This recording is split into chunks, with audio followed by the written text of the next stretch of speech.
So today I'm going to be talking about safe Neuro ICU monitoring during these strange times of the pandemic. As for disclosures, we do use Ceribell at UCSD, but I have no other disclosures related to the content of this talk. So just to give you an idea of what we are seeing here in San Diego, we saw our first cases of COVID at UCSD on February 5th, and those were travelers from Wuhan transferred to us from military quarantine. And thus far, we've completed 21,000 tests at my institution. 460 have been positive. We've had 134 inpatients, discharged 104, and had 18 deaths. And so far in the county, there are around 6,000 cases, 1,100 hospitalizations, and 230 deaths. So we've been working very hard with the county. I'm on a number of their task forces to make sure that the county handles the outbreak well. Cases in Mexico, unfortunately, are growing, and there is still some cross-border traffic for people with work visas and essential workers. So hospitals in the county east of us are seeing a steady increase in COVID patients, and those hospitals are now completely full and are sending their patients to us. So why is Neuro ICU, why are we talking about safe Neuro ICU monitoring during the COVID-19 pandemic? Shouldn't these patients all be in the medical ICU?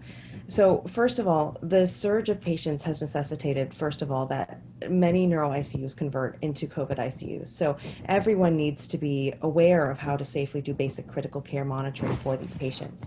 Second, COVID patients may need subspecialized Neuro ICU monitoring because many of them have neurologic complications, as you just saw with our previous speaker's presentation.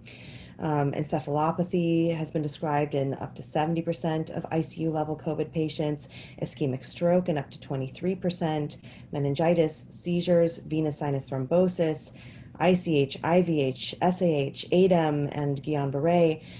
We have seen almost all of these already at my institution, and we are not at the epicenter of the outbreak by any means.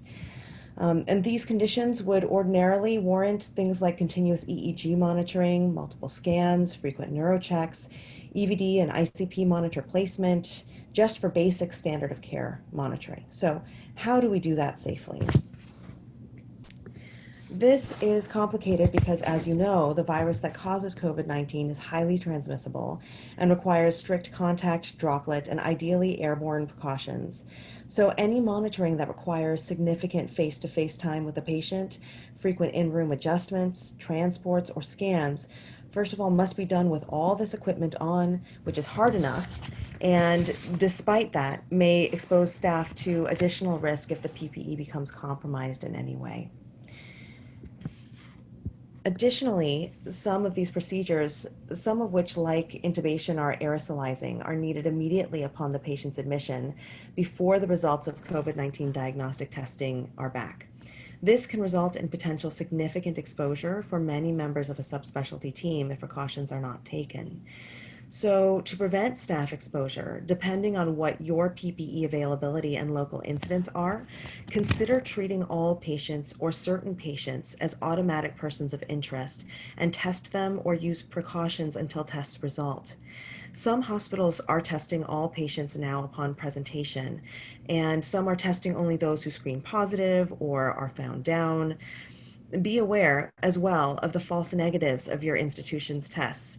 And for high suspicion patients, like those who come in with pneumonia and fever with no obvious source, it may be prudent to continue isolation precautions until multiple tests result negative.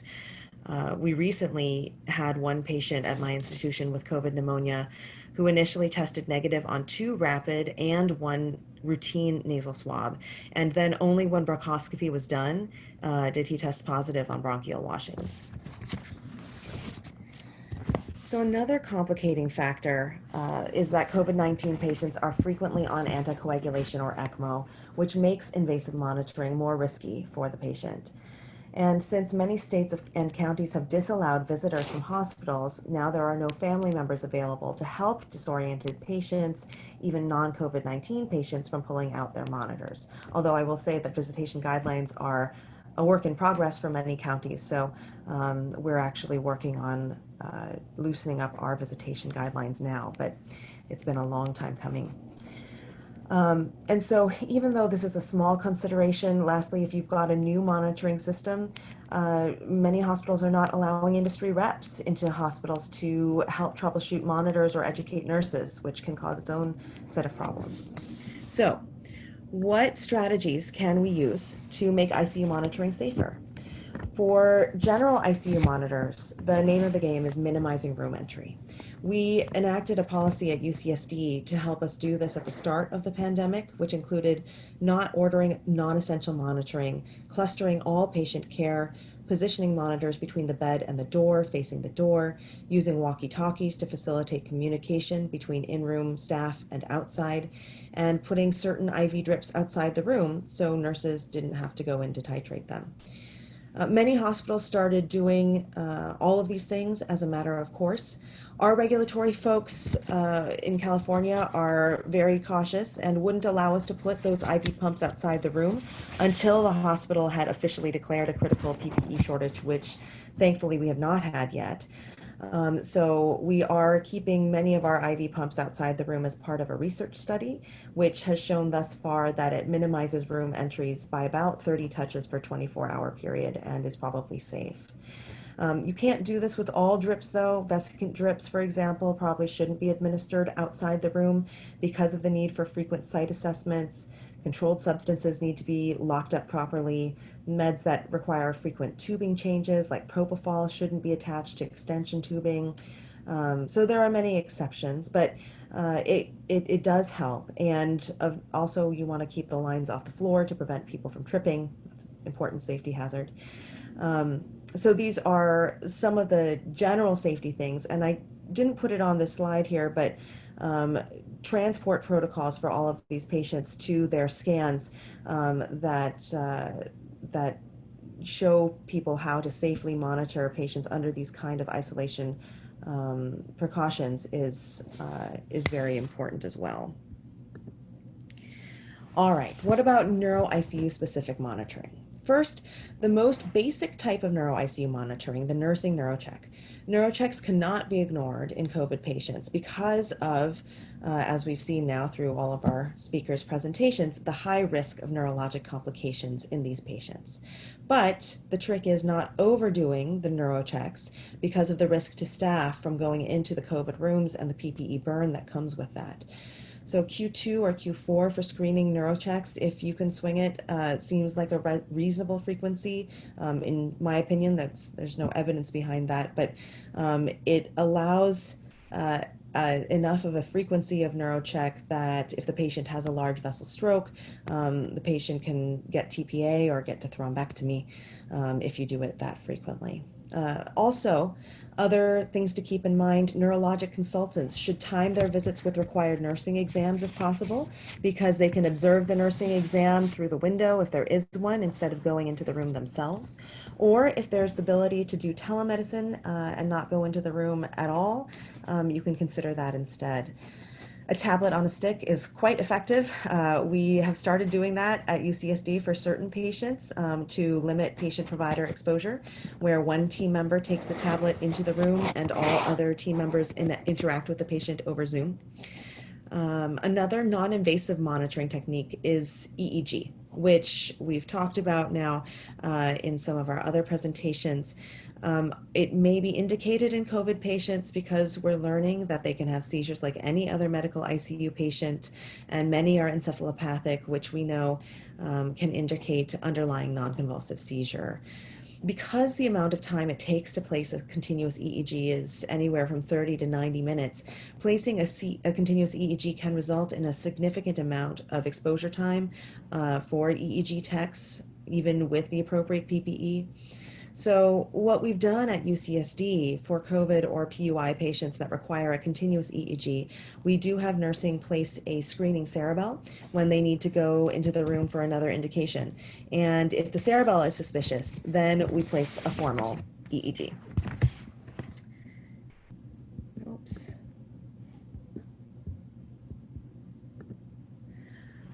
All right, invasive monitoring. So when it comes to invasive monitoring, you want to consider the fact that patients usually require a routine scan after invasive monitor placement.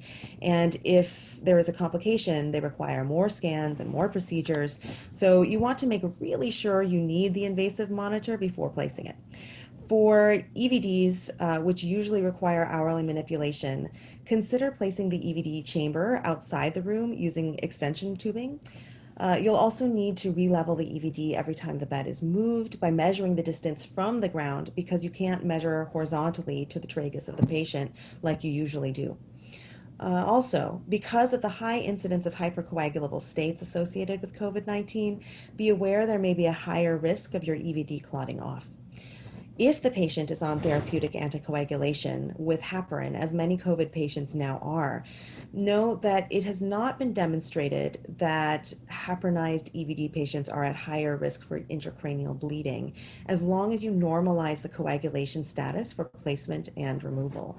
The guideline that I've put here on the slide on management of EVD summarizes the evidence for that quite nicely.